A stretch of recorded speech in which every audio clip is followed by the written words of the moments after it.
I've been enjoying nuggets that I've been finding.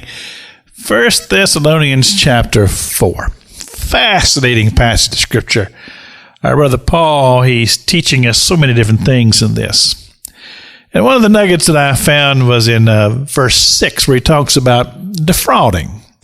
And basically, defrauding is simply this. That's offering something that you cannot provide.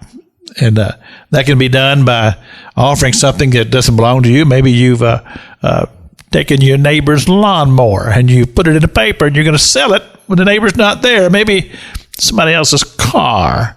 Or I know people who've sold other people's houses. That's all defrauding because you're offering something that does not belong to you. People can defraud by the way they dress. And I'll just leave that just right there.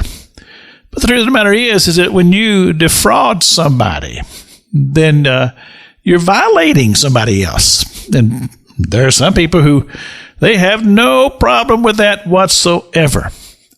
But as for me, thank God, God has given me a conscience.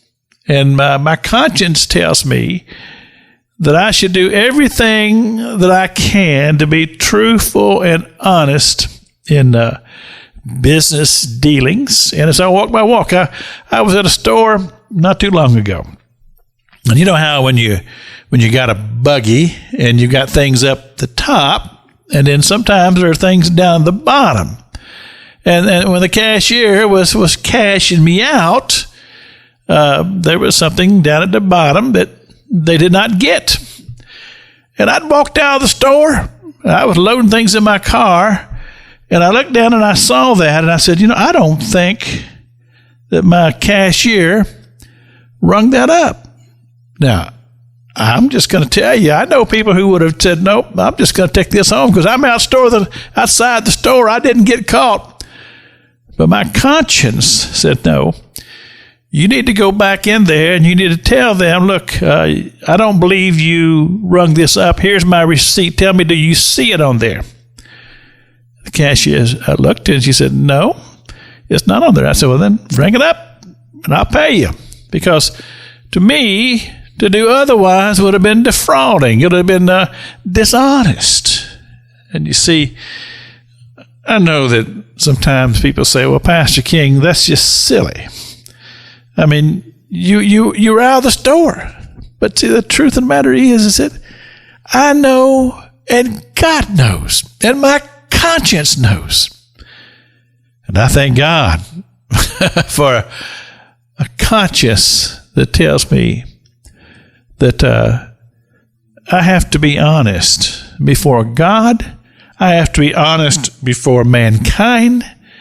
But most of all, I have to be honest with myself.